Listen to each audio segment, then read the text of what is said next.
Bakit ka naman umiiyak? Pagkatapos itanong ito, muling namula ang gilid ng mga mata ni Adrian. Pagkatapos noon, ikinwento lahat ni Leah sa kanya, walang anumang itinago. Lumalabas na ang ina ni Leah, noong nabubuhay pa, ay mahilig magpinta. Ngunit hindi kailanman naglabas ng anumang obra sa publiko. Ngayong araw, isang kaibigan ang lumapit sa kanya. Nagsasabing may isang taong kumopya ng mga lumang pinta ng kanyang ina at nilagdaan ito ng sariling pangalan. Dahil dito, sumikat ito ng husto, tinawag na Master Painter. Nag-organisa ng mga exhibit, isinubasta ang mga pinta, at umani ng parehong kasikatan at kayamanan. Gusto lang ni Leah na bumalik sa kanilang lumang bahay. Umaasang mahahanap ang mga orihinal na sketch ng kanyang ina, para patunayang nagnakaw ng obra ang taong iyon. Ang kaso lang, wala siyang natagpuang anuman. Napabuntong hininga si Adrian Ho. Ang dalagang ito ay talagang inosente. Hindi man lang naisip na ang isang bahay na napabayan ng maraming taon. Kung mayroon mang mahahalagang pinta doon, malamang ay matagal nang nanakaw. Kahit pa hindi nanakaw, ang lugar na iyon na kahit mga salamin sa bintana ay basag na. Sa bulok na kapaligiran, paanong may mapapanatiling pinta doon? Umiiyak ka? Dahil ba doon? Tanong ni Adrian, habang palihim na inoobserbahan ang damit na suot ni Leah. Wala siyang nakitang senyales na pinagsamantalahan ito. May ilang maliit na piraso ng kahoy sa buhok niya, pero hindi naman mukhang binyuli o ano pa mang masama. Bahagya siyang nakahinga ng maluwag. Mabilis na pinunasan ni Leah ang luha sa gilid ng kanyang mga mata, kasi, pakiramdam ko wala akong silbi. Hindi niya inaasahan na ang isang babaeng palaging tila walang pakialam at masayahin, ay may ganitong kahinaan pala. Ang kamay niyang nakapatong sa balikat ni Leah ay bahagyang humigpit. Hindi niya namalayan, gusto niya na namang yakapin ito. Siyempre, walang kaalam-alam si Leah sa iniisip niya. Naghanap ako buong hapon, nang mapagod ako. Umupo muna ako sandali para magpahinga. May araw pa noon, hindi naman malamig sa loob ng bahay. Kaya, nakatulog ako. Mahina niyang sabi, at palihim pang sumulyap kay Adrian. Pasensya na po, Sir Adrian. Nag-alala patuloy kayo. Sa simula, balak talaga ni Adrian na pagsabihan siya. Hating gabi na ay hindi pa umuuwi. Ngunit nang makita ang itsura niya, hindi na niya ito masisisi pa. Inilabas niya ang kanyang panyo, at marahang pinunasan ang natitirang luha sa pisngi ni Leah. Okay lang. Uwi na tayo. Nagmamadaling kinuha ni Leah ang panyo. Lalaban ko muna ito bago ko ibalik sa inyo. Bahagyang gumalaw ang mga mata ni Adrian. Ang babaeng ito ay talagang marunong makisama. Isang mahinang, lang ang sinabi niya, saka tumayo. Tumayo na rin si Leah. Ngunit kalahati pa lang ng katawan niya ang naitatayo nang bigla siyang napaupo ulit. Napangiwi ang mukha. Anong nangyari sa'yo? Tanong niya na nakakunot ang noo. Yung pa ako, namamanhid. Nahihiya niyang sabi sabay ngiti. Hindi napigilan ni Adrian na mapangiti, kaya pala hindi tumatayo kanina. Dahil pala namamanhid ang paa at hindi dahil sinasadyang magtagal doon. Iniabot niya ang flashlight kay Leah. Hawakan mo ito, ilawan mo ang daan. Pagkatapos, walang imik siyang yumuko at binuhat ito. Teka, Sir Adrian. Kaya ko namang maglakad ng dahan-dahan. Natataranta siyang tumingin kay Adrian. Hindi malaman kung dahil ba sa hiya o talagang ayaw magpabuhat. Malinaw naman na noong nagpapanggap silang mag-asawa sa kama. Hindi naman ganito kalakas ang reaksyon niya. Sinulyapan siya ni Adrian. Bahagyang ngumisi ng mapang-asar. Noon gusto mo pa tayong magkaanak. Tapos ngayon nahihiya ka ng buhatin lang kita. Hindi naman. Baka mapagod ka lang. Pabulong niyang sabi, palinggan lingon, at yumuko. Gaano ka ba kabigat? Mahina niyang tanong, saka mas hinigpitan ang hawak. Binuhat si Leah na parang unan lang, at naglakad palabas ng lumang kwarto. Binuhat niya ito mula sa loob ng abandonadong bahay hanggang sa sasakyan. Maingat siyang inilagay sa passenger seat, yumuko para ikabit ang seatbelt niya. Kasing ingat ng pag-aalaga sa isang bata. Si Leah naman ay parehong naantig at nahihiya. Namamanhid lang naman ang paa niya. Kailangan ba talagang alagaan ng ganito kaingat? May sasabihin sana siya, ngunit nang magtama ang mga mata nila sa malalim na tingin ni Adrian, bigla siyang umiwas. Medyo takot pa rin siya rito. Habang nasa biyahe pa uwi, ito ang unang beses na nagkaroon sila ng mahabang oras na magkasama ng sila lang dalawa. Hindi alam ni Leah kung paano magsisimula ng usapan, kaya tahimik na lang siyang tumingin sa labas ng bintana. Nasa isip pa rin niya ang tungkol sa mga kinopyang pinta ng kanyang ina. Ang nagnakaw ng obra ay napaka-misteryoso, may pen name lang, pero ang kasarian, edad, pagkatao, lahat ay hindi malinaw. Kaninang hapon, sinabi sa kanya ni Marco na kahit hindi niya nakita lahat ng pinta ng ina ni Leah, marami na rin siyang namizdan, at sigurado raw siya na ang mga pinta ng magnanakaw ay kopya mula sa mga obra ng kanyang ina. Pero ang ina niya, hindi kailanman nagbenta ng kahit isang pinta. Hindi kaya. Pagkatapos mamatay ng ina niya, may kumuha ng lahat ng pinta nito. Noong taong iyon, namatay ang mga magulang niya sa isang aksidente sa sasakyan. Siya naman, si Leah Cruz, ay maswerteng nakaligtas dahil yakap-yakap siya ng kanyang ina. Ngunit nakoma siya ng mahigit 2 buwan bago magising. Pagkagising niya, lahat ng gamit ng kanyang mga magulang ay itinapon na ng kanyang tiyuhin at tiyahin. Para raw malinis ang bahay at may handa sa pagbebenta. Kung ganoon, hindi malayong posibilidad na ang tiyuhin niya mismo ang palihim na nagbenta ng lahat ng pinta ng kanyang ina sa kung sino. Mukhang nasa tiyuhin niya ang susi sa lahat ng ito. Makalipas ang kalahating oras, pumasok na ang sasakyan sa subdivision. Pagdaan nila sa tapat ng kanilang bakuran, nakita ni Leah na bukas pa ang ilaw sa labas, at nakarinig siya ng ilang tahol ng aso. Siguradong si Bantay iyon, ang aso ni Lola. Agad niyang sinabi kay Adrian, parang nasa bakuran natin si Bantay. Bahagyang binagalan ni Adrian ang takbo, at sumilip din sa labas.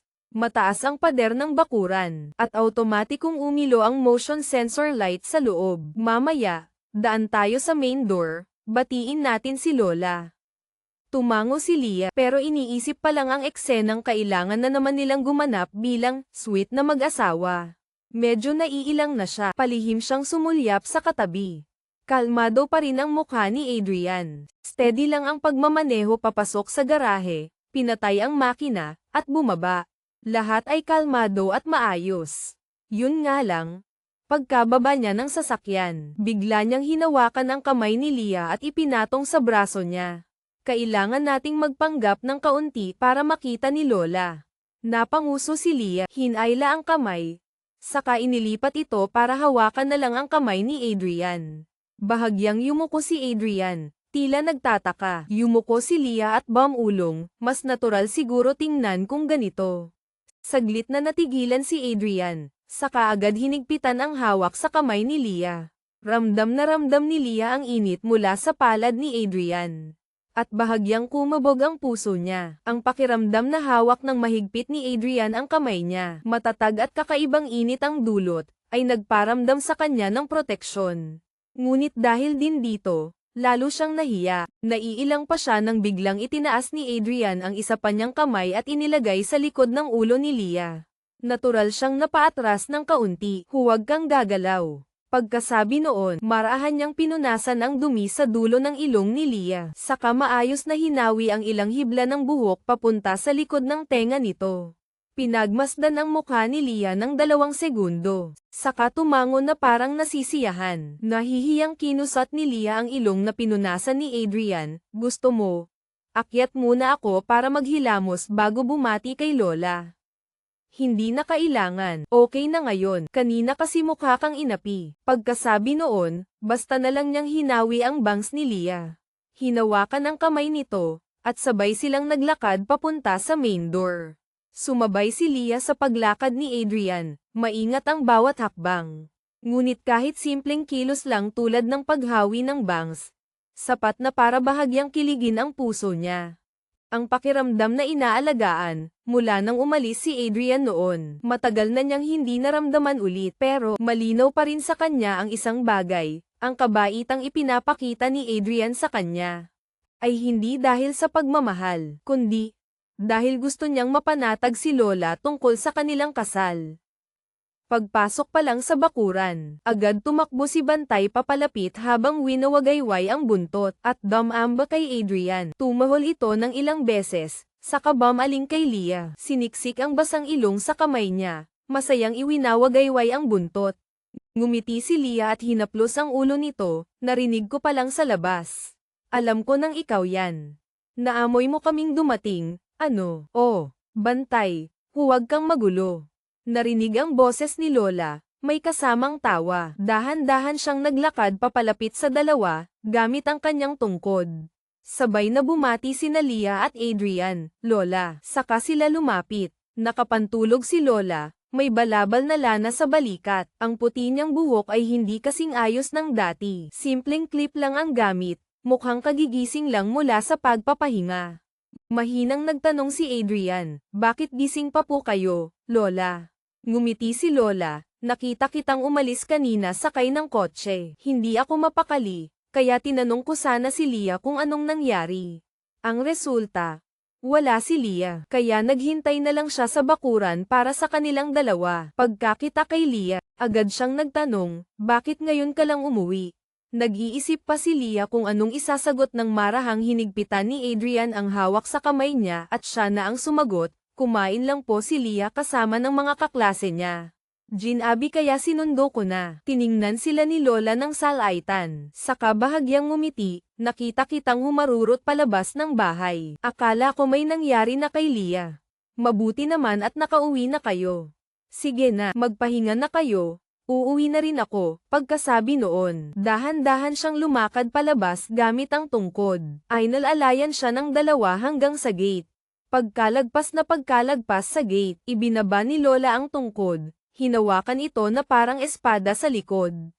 Nag-cross ng braso at sinadyang lumingon sa direksyon ng mansyon ng panganay niyang apo. Ang batang ito, niloloko pa ako.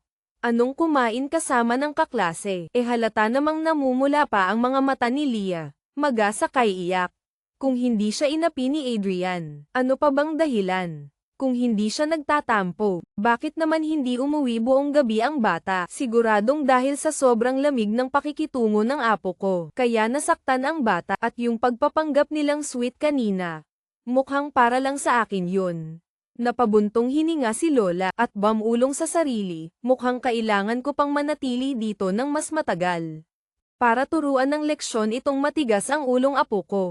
Habang iniisip ito, kasama ang malaking aso. Kalmado siyang bumalik sa kabilang mansyon. Sa kabilang banda, hawak pa rin ni Adrian ang kamay ni Leah papasok ng bahay.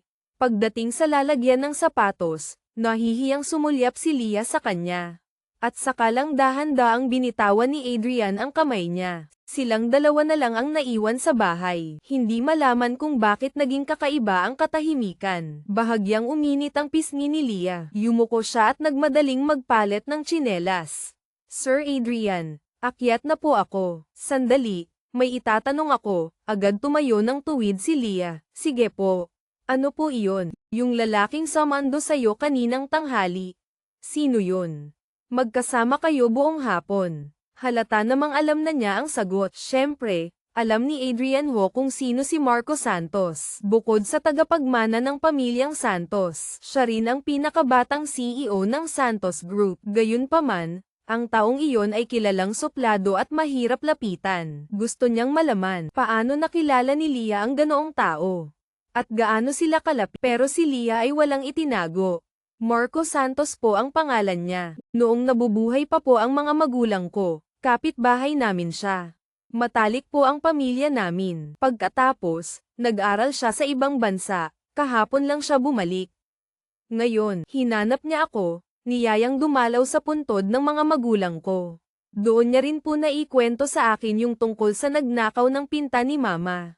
Tapos hinatid niya ako pauwi, pero gusto ko pong dumaan sa lumang bahay. Kaya tumawag na lang po ako ng sarili kong masasakyan. Yung mga sumunod na nangyari. Alam nyo na po, malinaw at detalyado niyang paliwanag, na nagpabawas sa mga tanong sa isip ni Adrian. Ang inis niya dahil sa pag-uwi ni Leah ng gabi ay unti-unti ring nawala.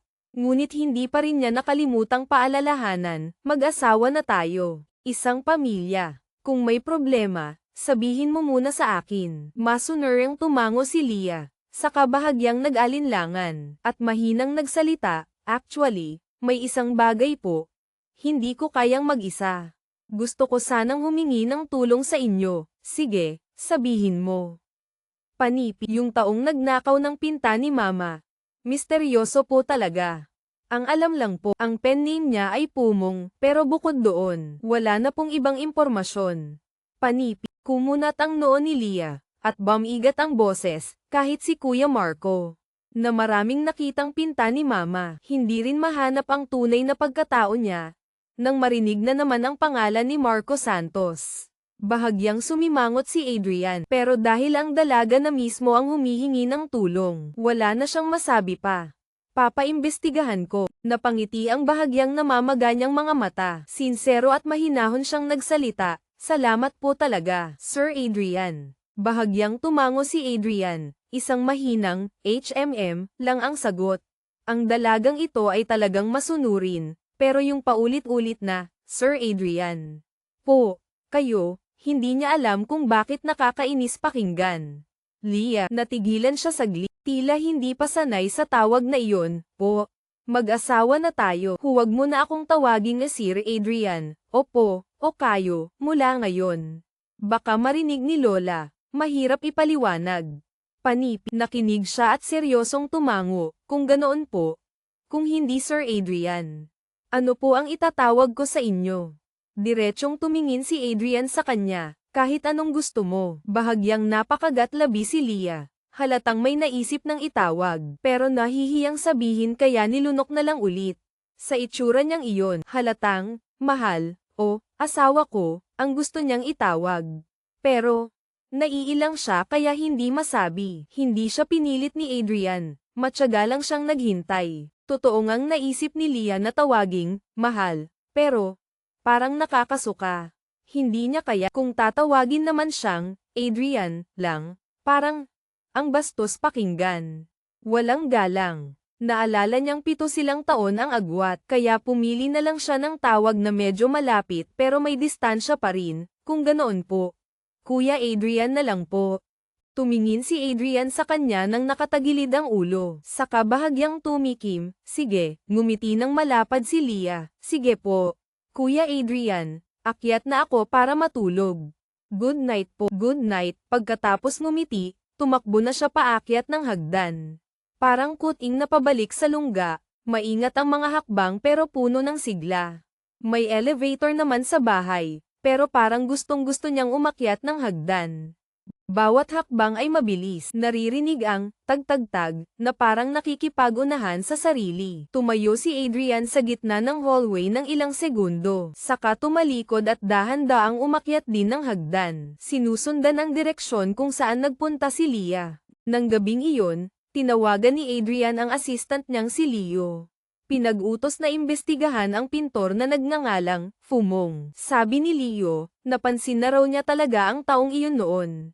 Dahil may isang panahon, isang babaeng dati niyang nagustuhan ay sobrang humanga sa mga pinta ni Fumong. At gusto pa sanang magpapinta ng portrait. Yun nga lang, mula simula hanggang dulo ay hindi nila makontak ang pintor. Sobrang pribado nito, hindi nagpapakita ng tunay na pagkatao. Inaasahan na ni Adrian na hindi magiging madali ang investigasyon kaya hindi niya pinilit na magkaroon agad ng resulta. Sinabi lang niya, gawin ang makakaya, at kung may balita, ipaalam agad sa kanya. Kasabay nito, inutusan din niya si Leo na alamin ang schedule ng mga susunod na exhibit ng pintor. At kung malalaman kung anong obra ang susunod na isusubasta, mas mabuti. Walang dagdag na tanong si Leo, tumango lang ito bilang pagsang-ayon. Pagkatapos tumawag, naligo si Adrian, saka humiga na para magpahinga. Nang gabing iyon, napanaginipan niya si Leah. Sa panaginip, ipinaayos niya ang lumang bahay ng mga Cruz. Pagkatapos ay tinakpan niya ang mga mata ni Leah, inakay ito papunta roon. Nang tanggalin ni Leah ang piring, nakita ang lahat, at emosyonal na yamakap sa kanya, Sir Adrian. Ang bait mo talaga. Nang marinig na naman ang Sir Adrian, agad nagalit si Adrian, idinagan siya sa kama. Pinilit niya itong tawagin siyang mahal, o asawa ko. Nagising siyang hindi pa maliwanag. Nakahiga si Adrian sa gitna ng kama na bas ng pawis, napabuntong hininga. Ano ba naman itong nangyayari sa kanya? Tumayo siya at pumasok sa banyo, nagbuhos ng malamig na tubig. Pagkatapos maligo at bumalik sa kama, balak sana niyang matulog ulit. Pero ang mga imahe sa panaginip ay hindi maalis sa isip niya. Puro mga bagay na, SPG, strict parental guidance. Pabalik-balik siya sa kama pero hindi makatulog. Sa wakas, nang unti-unti na siyang nakakatulog, narinig niya ang mahihinang yapak sa labas ng hallway. Magaan at masaya, hindi na kailangang itanong, sa tunog pa lang, alam niyang si Leah iyon. Madaling araw pa lang noon, tiningnan ni Adrian ang relo, hindi pa 6:00. Weekend ngayon, wala siyang pasok.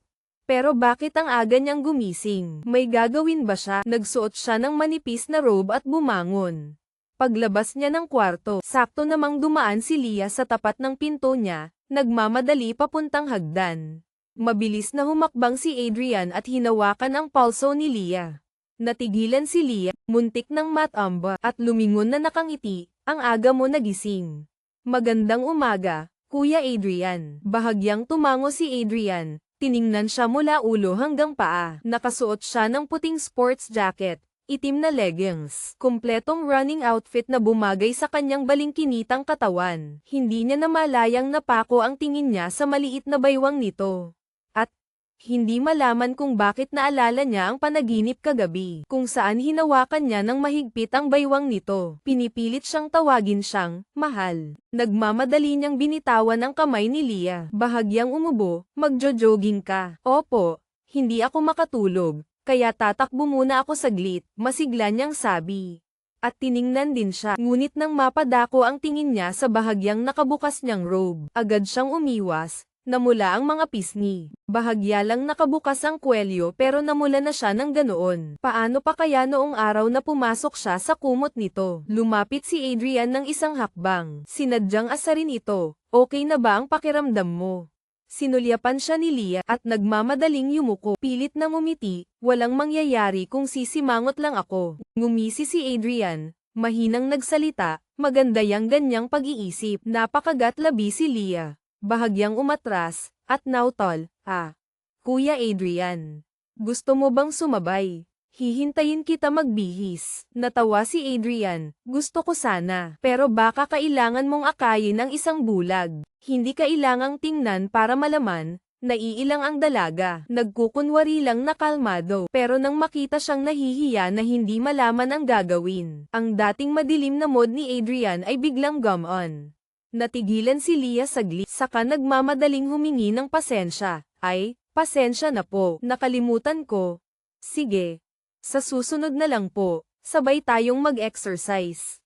Oo naman, ngumisi siya, mahinahon ang boses. Sige po, mauna na ako, Kuya Adrian. Pagkasabi noon, tumalikod siya at tumakbo na parang tumatakas. Sabay tayong mag-exercise. Inulit ni Adrian ang sinabi ni Leah, habang pinapanood ang papalayong anyo nito pababa ng hagdan. Bumalik na naman ang isip niya sa panaginip kagabi. Bahagyang lumalim ang hininga niya, at ang matamis na pakiramdam ng kasalanan ay muling umusbong sa kanyang dibdib. Nakarating si Leah sa tabi ng lawa, nag-warm up ng ilang sandali. Saka sinimulan ang kanyang nakagawiang 5 kilometro run. Sa totoo lang, hindi siya nakatulog ng maayos kagabi. Buong gabi siyang pabalik-balik sa kama. Iniisip ang tungkol sa mga ninakaw na pinta ng kanyang ina. Gusto na niyang mag-umaga para matawagan ang tiyuhin niya at matanong kung paano ba talaga inasikaso ang mga pinta na iyon. Sa wakas ay nag-umaga na, pero masyado pang maaga. Siguradong tulog pa ang tiyuhin at tiyahin niya. Kaya nagpasya siyang tumakbo muna sa tabi ng lawa para gamaan ang pakiramdam. Habang tumatakbo at nag-iisip, naalala niya ulit ang hindi sinasadyang pag-anyaya niya kay Adrian na sumabay sa pagtakbo. Nakapeking bulag, mode siya. Paano naman siya makakatakbo kasama ng iba? Ang pagmamaneho niya kagabi para sunduin ako ay delikado na. Sana lang walang nakapansin. Naalala niya ulit na hindi lang siya personal na pinuntahan ni Adrian sa lumang bahay, kundi kusa pang nangakong tutulong sa pag-iimbestiga sa pagnanakaw ng obra. Hindi niya maiwasang makaramdam ng pasasalamat. Ganito na kalaki ang tulong niya sa akin. Dapat ba akong gumawa ng paraan para makapagpasalamat? Habang tumatakbo at nag-iisip, Hindi niya napansin na sa may aspaltadong daan sa tabi ng lawa sa unahan. May isang kotseng pang sports na kulay pilak na nakaparada na pala roon kanina pa. Ang taong nakaupo sa loob ng kotse, sa totoo lang, ay kanina pa siya pinapanood. Sa loob ng kotse, ang madilim na titig ng lalaki ay tumagos sa salamin. Sinusundan ang dalagang tumatakbo sa tabi ng lawa, balingkinitan ang katawan, magaan na parang isang puting kalapati na puno ng buhay. Napatawa siya, sabay tawa sa sarili, nagsimula na siyang gumising ng maaga para mag-jogging. Samantalang siya ay kagagaling lang sa party kasama ng mga kaibigan, pauwi na para matulog. Pagkatapos ay tumingin siya sa sariling refleksyon sa bintana ng kotse. Magulo ang buhok, lukot ang damit, mukhang pagod at lasing, parang zombie. Kung nagpakasal sila ni Leah noon, magagawa kaya niyang matulog ng maaga. Gumising sa tamang oras, at sabay silang tumakbo sa tabi ng lawa. Ang isiping iyon ay mabilis na dumaan, kaya ibinaling ni Miguel Tan ang tingin kay Mang Ben, ang driver na nasa Manibela. Sold out na ba lahat ng bahay dito? Walang interes niyang tanong. Opo, sir. Naubos na po noong opening. Pero yung mga binibenta ulit, baka mayroon pa po. Panipi. Sige, pakihanapan mo ako agad ng isang unit. Gusto ko rito. Saglit na natigilan si Mang Ben. Saka tumango, sige po. Magtatanong po ako agad ngayon. Panipi. Nag-inat at humikab si Miguel. Itinaas ang bintana ng kotse. Tara na. Inaantok na ako. Sige po, sir. Panipi. Dahan-daang humandar ang sasakyan. Ipinikit ni Miguel ang mga mata, at muling lumitaw sa isip niya ang imahe na gumigising siya ng maaga para makipag-jogging kasama ng babaeng iyon. Ang kanyang kalooban ay biglang gumon. Kailangang aminin, si Leah ang unang taong nagbigay sa kanya ng interes na gumising ng maaga para mag-ehersisyo. Sa katunayan, siya rin ang unang babaeng nagpaisip sa kanya ng seryoso tungkol sa pagpapakasal. Si Miguel Tan ay 24 na taong gulang na, at palagi siyang kinukulit ng mga magulang na mag-asawa na para tumano. Pero sa paningin niya, ang kasal ay parang kulungan. Ang taong magpapapayag sa kanya na kusang loob na makulong ay hindi pa dumarating. Hanggang sa araw na iyon, dinala ng tagapamagitan ang litrato ni Leah. Hindi siya ang pinakamagandang babaeng nakita niya, pero hindi niya maintindihan kung bakit, sa pagtingin pa lang sa litrato. Bahagyang kumakabog ang puso niya, kung siya. Parang hindi naman ganoon kasama ang magpakasal. Pagkatapos noon, pumunta siya sa eskwelahan ni Leah, sinamantala ang pagkakataong makita ito. Yun nga lang, hindi alam ni Leah kung sino siya, at hindi rin niya ipinakilala ang sarili. Pero sa isang pagkikitang iyon, nakapagdesisyon na siya. Gusto niyang pakasalan ang babaeng iyon. Hindi lang dahil ang itsura niya ay swak sa panlasa niya, kundi dahil talagang kaibig-ibig siya, prangka ang ugali, at hindi peke. Hindi katulad ng kahit sinong babaeng nakilala niya, kaya pumayag siya sa kasal na ito. Nagtakda pa nga ng petsa para sa pagpaparehistro. Ang hindi niya inaasahan, sa mismong gabi bago ang araw ng pagpaparehistro. Nagpapakasaya pa siya sa isang isla sa ibang bansa. Papaalis na sana siya pabalik nang biglang bumagyo, at na-delay ang flight niya ng isang araw. Na-late lang siya ng eksaktong 24 na oras. Pagbalik niya, kusa nang nagparehistro si Leah kasama ng bulag na si Adrian Ho.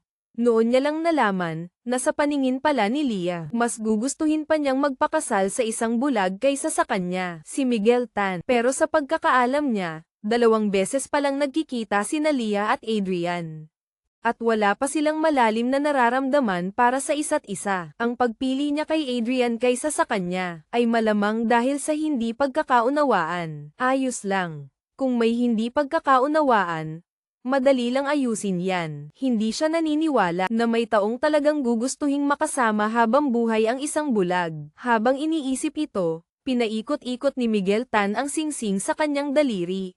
At bahagyang ngumisi ang kanyang mga labi, kasabay nito, sa loob ng bahay. Katatapos lang kumain ni Adrian ng almusal, nililigpit ni Aling Nena ang mga pinagkainan. Biglang naalala ang munting kalapati na lumabas kanina pa. Lumingon siya at nagtanong, nakahanda na ba ang almusal ni Leah? Sumagot si Aling Nena, Kaunti lang naman po kumain yun pag maaga. Isang karton ng gatas at isang nilagang itlog, sapat na. Nakahanda na po dito sa mesa. Sa kanya itinuro ang karton ng gatas at nilagang itlog sa counter. Kumunat ang noo ni Adrian, tiningnan ang gatas at itlog, at hindi umimik. Kaya pala ang ganyan noong binuhat niya ito. Sa sobrang kaunti ng kinakain, tapos may mabigat pang ehersisyo araw-araw. Ganito na lang ba? Manghihina ang katawan niya. Mukhang kailangan siyang paalalahanan tungkol sa tamang nutrisyon. O kaya ay turuan kung paano mag-ehersisyo ng tama. Tutal, 20 anyos pa lang naman siya, baka lumalaki pa. Habang iniisip ito, biglang napagtanto ni Adrian, na parang sobra na yata ang pag-aalala niya para sa dalagang iyon. Sakto namang bumukas ang pinto, akala niya ay ang munting asawa na niya ang dumating kaya lumapit siya. Balak sanang paalalahanan ito tungkol sa pagkain ng masustansyang almusal. Ang hindi niya inaasahan, si Mang Dameng pala ang pumasok. Pagkakita sa kanya, mabilis na lumapit si Mang Dameng, "Sir, may importante po akong sasabihin." Seryoso ang mukha, nagmamadali ang mga hakbang, parang isang scout na nakakita ng kalaban. Kumunat ang noo ni Adrian, "Ano yun?" Agad ikinwento ni Mang Dameng ang mga nasaksihan niya kaninang umaga. 2 bagay. Una, nakita niya si Miguel Tan sa loob ng subdivision. Sa takot na baka nakalimutan na ni Adrian kung sino ito, maingat pa niyang pinaalala, siya po yung dating fiancé ni Ma'am Leah. Ang bunso ng mga Tan, syempre alam ni Adrian kung sino si Miguel Tan. Mga kilalang pamilya, sino bang hindi magkakakilala? At marami pa itong hindi magandang reputasyon. Kilalang playboy at pasaway. Anong pakialam ko kung nandito siya? Kalmado niyang sabi. Nagmamadaling nagpaliwanag si Mang Dameng. Wala naman po sana talagang kinalaman kung hindi siya nakaupo sa kotse niya at pinapanood si Ma'am Leah habang tumatakbo kanina. Nang marinig ito ni Adrian, bahagya lang kumunat ang noo niya, yun lang. Hindi niya ito nakitang seryoso. Si Miguel Tan ay dating fiancé, na busted ni Leah. Ngayong nakikitang masigla si Leah, hindi may iwasang mangati ang loob nito. Normal lang na tumingin sandali, pero nagpatuloy si Mang Dameng, "Hindi lang po yun. Pagpunta ko po sa opisina ng administrasyon para magtanong tungkol sa heater. Narinig ko pong tumawag ang Katie wala ng mga Tan para magtanong tungkol sa mga bahay dito. Tingin ko po, balak niyang lumipat dito malapit sa atin, sa pagkakataong ito." Talagang napakunot ang noo ni Adrian. Oh, tapos, nang makitang hindi pa rin naiintindihan ni Adrian, ipinaliwanag ni Mang Dameng, ang bunsong Tan ay nakatingin kay Leah nang hindi umaalis. Tapos ngayon ay may balak pang lumipat malapit dito. Siguradong hindi pa ito sumusuko. Sakto namang katatapos lang tumakbo ni Leah at pumasok na sa pinto. Sumulyap si Adrian, hindi sila magkasundo kaya niya binasted si Miguel. Bakit naman siya babalik doon? Napailing lang si Mang Dameng, playboy nga po si Sir Miguel. Pero wala namang malaking kasalanan. At saka, gwapo, magaling mambola ng babae. Kung ganyan pa rin kayo kalamag sa kanya, baka maagawan pa kayo.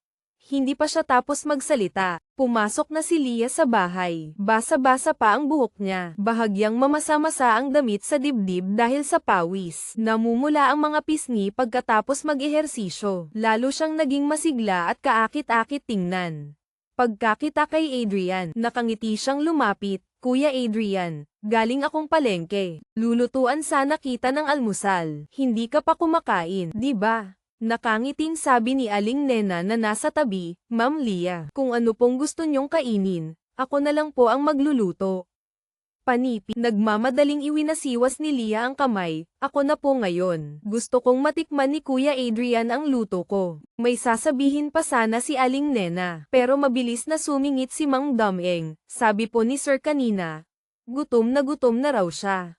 Habang nagsasalita ay palihim niyang siniko si Adrian. Sinulyapan niya si Mang Dameng. Pero kindat lang ng kindat ang ganti nito na parang nagsasabing, kung ayaw mong maagawan ng asawa, dapat marunong kang makisama. Huminga ng malalim si Adrian. Saka tumingin kay Leah, "Marunong kang magluto." Ngumiti si Leah na kasing liwanag ng araw, "Mga simpleng putahe lang po."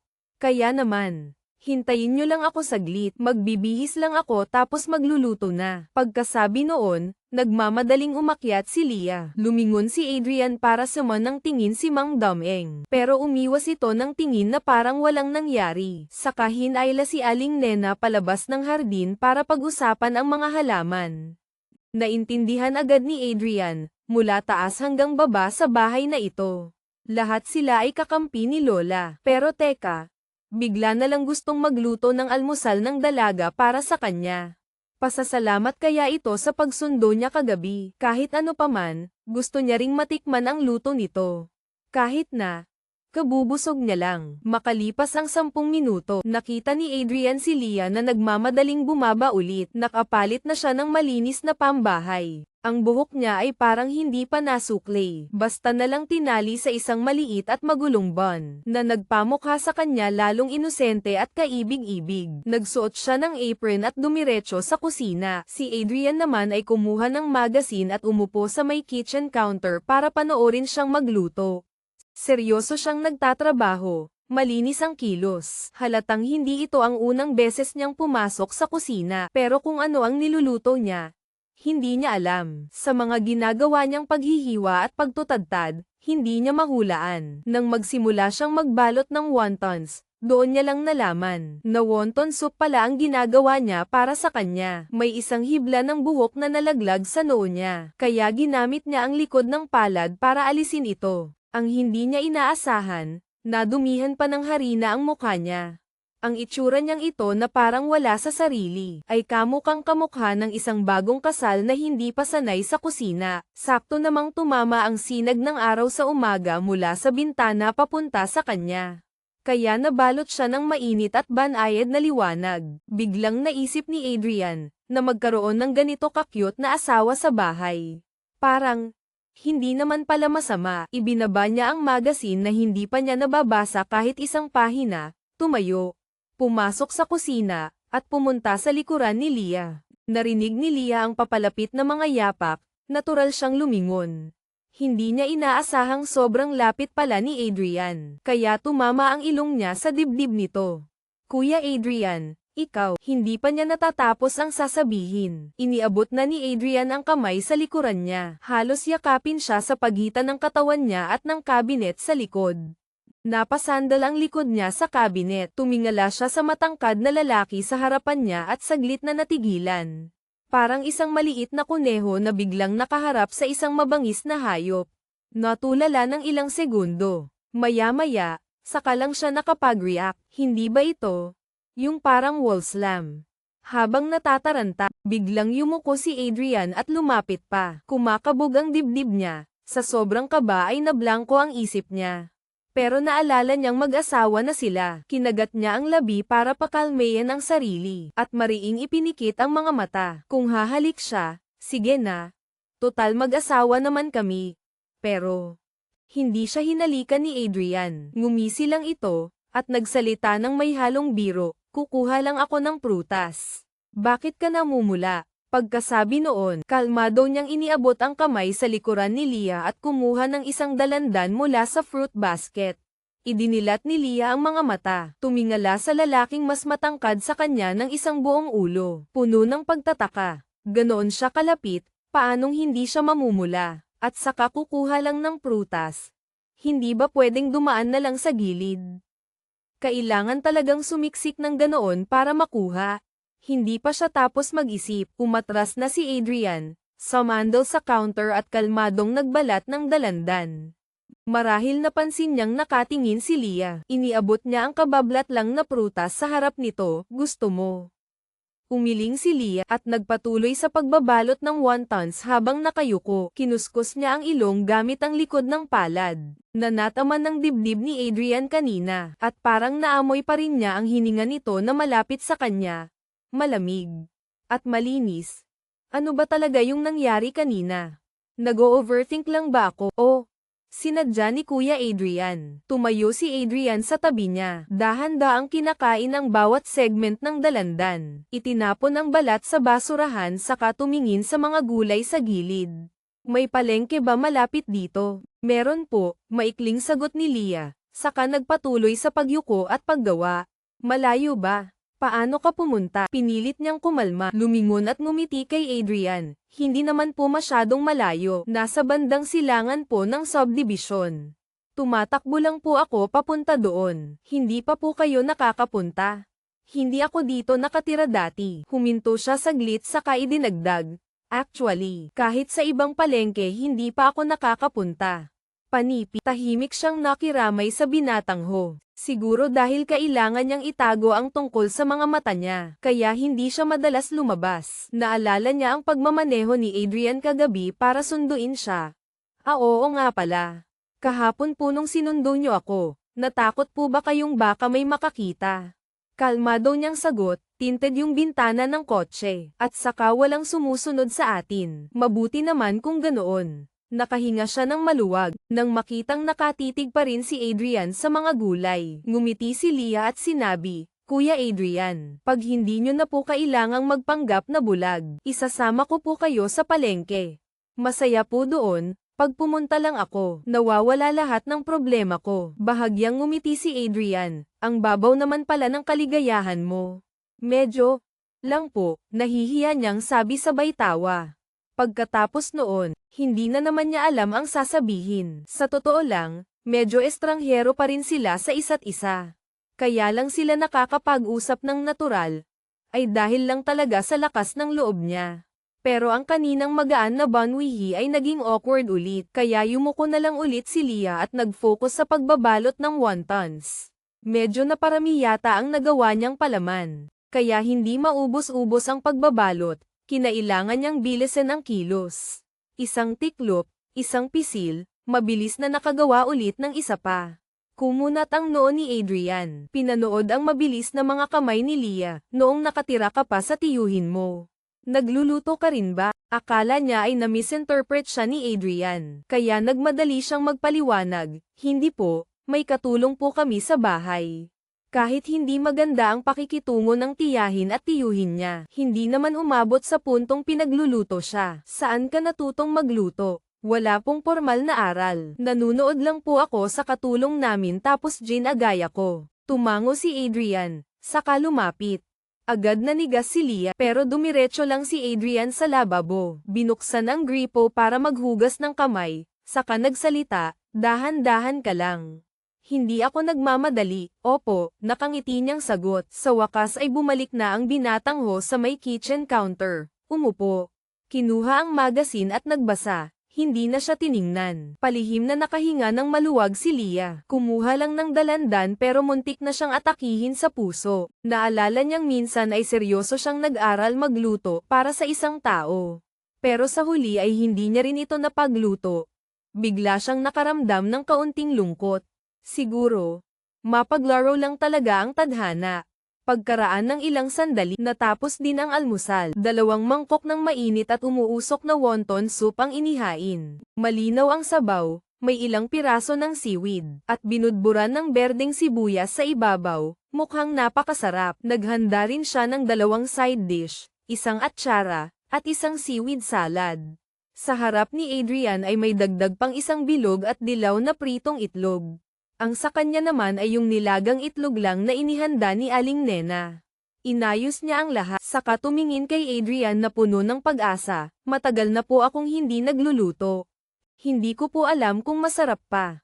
Panipi, tinikman ni Adrian ang isang wonton, saka humigop ng sabaw. Bahagyang ngumiti ang gilid ng kanyang mga mata. Masarap, talaga po. Salamat naman. Parang nabunutan siya ng tinik. Ngumiti ng malapad at nagsimulang kumain gamit ang chopsticks. Tumakbo siya ng 5 kilometro kaninang umaga, at nagpunta pa sa palengke.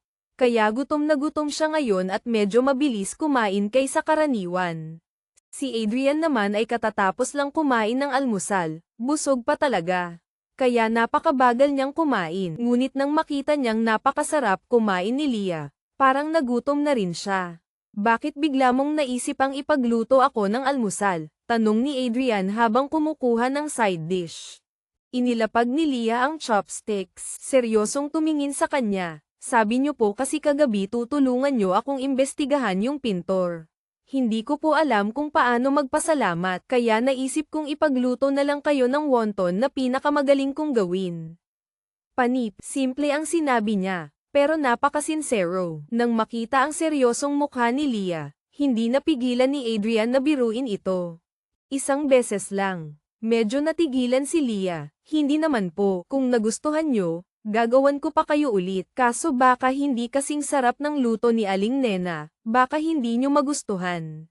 Magaling ngang magluto si Aling Nena. Humigop ng sabaw si Adrian.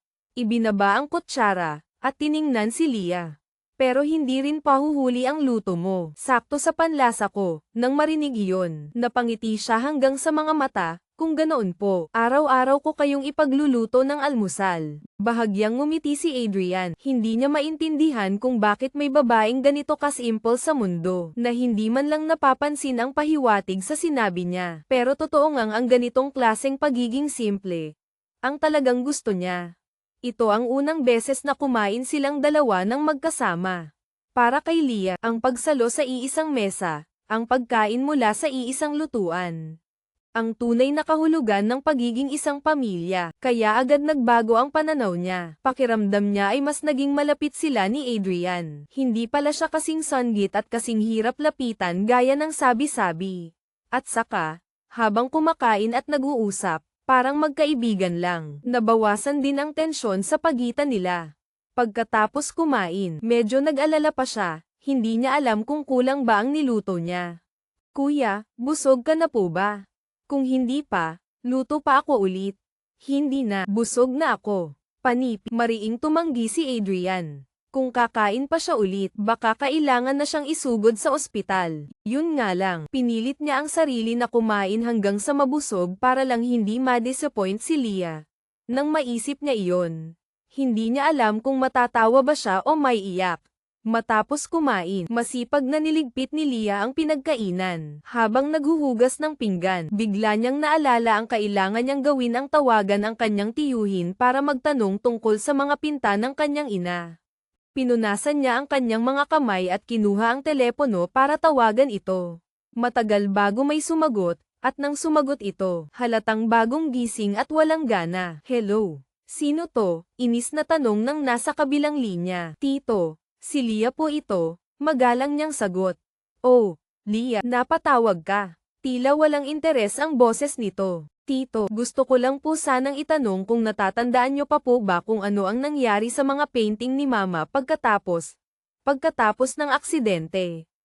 Nagkaroon ng katahimikan sa kabilang linya, tapos ay narinig niya ang pagbuntong hininga ng tiyuhin. Ano namang pumasok sa isip mo at tinatanong mo yan ngayon? Matagal na yun, itinapon na namin lahat ng lumang gamit nila noon para malinis ang bahay bago ibenta. Diba? Pero tito, sigurado po ba kayo? Kahit mga sketch po niya. Mahalaga po kasi sana. Wala na nga. Ang kulit mo naman, huwag mo nang ungkatin pa yang mga lumang bagay na yan. Marami akong ginagawa, at pagkatapos noon, bigla na lang siyang binabaan ng telepono. Napatitig si Leah sa hawak niyang telepono. Ramdam ang pagkadismaya at inis. Halatang nagsisinungaling ang tiyuhin niya. Bakit ayaw nitong sabihin ang totoo? Ano ang itinatago nito? Muli niyang naramdaman ang pagiging walang magawa. Hindi niya namalayan, nakatayo na pala si Adrian sa may pintuan ng kusina. Pinapanood siya. Nakita nito ang pagbabago sa ekspresyon niya matapos ang tawag. Marahan itong lumapit. Anong sabi? Umiling lang si Leah. Ayaw ng pag-usapan pa. Wala po, sabi niya itinapon na raw lahat. Panipi, hinawakan ni Adrian ang balikat niya. Huwag ka nang mag-alala masyado. Naaalala mo, pinapaimbestigahan ko na. Tumango si Leah, bahagyang gamaan ang pakiramdam dahil sa paalala nito. Halika, sabi ni Adrian, bahagyang hinayla ang kamay niya palayo sa lababo. Maglakad-lakad muna tayo sa labas, para mahanjinan ka at makapag-isip ng maayos. Nagulat si Leah sa alok nito pero tumango rin siya. Siguro nga kailangan niya ng sariwang hangin. Lumabas sila ng bahay at naglakad papunta sa direksyon ng lawa. Tahimik silang naglalakad, may kaunting distansya sa pagitan nila. Pero hindi awkward ang katahimikan. Pinapanood ni Leah ang mga ibon na lumilipad at ang mga bulaklak sa tabi ng daan. Sinusubukang alisin sa isip ang pag-uusap nila nang tiyuhin niya. Palihim namang pinagmamasdan ni Adrian si Leah habang naglalakad sila. Napansin niya kung gaano kasimple ang suot nito, isang ordinaryong t-shirt at pantalon lang. Walang bakas ng pagiging maluho, hindi tulad ng ibang babaeng kilala niya. May kakaibang aura si Leah, isang klase ng natural na ganda at inosente na tila hindi nababagay sa komplikadong mundo na ginagalawan ni Adrian. Naisip niya ang kanilang pekeng kasal. Isa itong kasunduan, isang paraan para mapatahimik ang kanyang lola at para makaiwas si Leah sa hindi ginustong pagpapakasal. Pero habang tumatagal, hindi niya maiwasang makaramdam ng kakaiba, isang uri ng responsibilidad, o marahil, protektibong pakiramdam para sa dalagang ito na bigla na lang naging asawa niya sa papel. Ang kahinaan na nakita niya kagabi, at ang determinasyon nito ngayon, ay nagpapakita ng ibang bahagi ng pagkatao nito na hindi niya inaasahan. Si Leah naman, habang naglalakad sa tabi ni Adrian, ay nakakaramdam ng kakaibang kapanatagan, kahit alam niyang, bulag, ito, o nagpapanggap na bulag. Ang presensya nito ay nagbibigay ng pakiramdam ng seguridad. Malakas ang pangangatawan nito. At kahit hindi nagsasalita, ramdam niya ang pagiging kalmado nito. Nagpapasalamat siya sa tulong nito, sa pag-aalala nito. Nagsimula siyang mag-isip kung paano siya makakabawi sa kabaitan ni Adrian. Hindi lang sa pagluluto ng almusal. Siguro, pwede niya itong tulungan sa mga bagay-bagay sa bahay, lalo na't may kapansanan ito. Kailangan niyang maging mas mapagmatsyag at alamin kung ano ang mga pangangailangan nito. Nagpatuloy sila sa paglalakad sa tabi ng lawa. Ang sinag ng araw ay tumatama sa kanilang mga mukha. Ang mahinang simoy ng hangin ay dumadampi sa kanilang balat. Isang tahimik na umaga kung saan ang 2 taong pinagbuklod ng hindi inaasahang pangyayari ay unti-unting nakakahanap ng koneksyon sa gitna ng kanilang kakaibang sitwasyon. Ito ang pinakaunang beses na sabay kumain ang dalawa. Para kay Leah, ang pagsalo sa iisang mesa, ang pagkain mula sa iisang niluto. Iyon ang tunay na pakiramdam ng pagiging isang pamilya. Kaya naman, agad nagkaroon ng pagbabago sa kanyang nararamdaman, pakiramdam niya ay mas naging malapit sila ni Adrian. Lumalabas na hindi pala siya kasing sanggit at kasing hirap lapitan gaya ng mga sabi-sabi. Bukod pa roon, ang kumain habang nag-uusap, na parang magkaibigan lang, ay nakabawas ng malaki sa tensyon sa pagitan nila. Nang patapos na ang pagkain, medyo nag-alala pa si Leah, hindi niya alam kung masyado bang kaunti ang nailuto niya. Kuya, busog ka na po ba? Kung hindi pa, pwede po akong magluto pa, alanganin niyang tanong. Hindi na kailangan, busog na ako. Mariing tumanggi si Adrian. Kung kakain pa siya ulit, baka sa ospital na ang bagsak niya. Ang nakakatawa lang, pinilit niya ang sarili na kumain hanggang sa mabusog ng husto para lang hindi madismaya si Leah.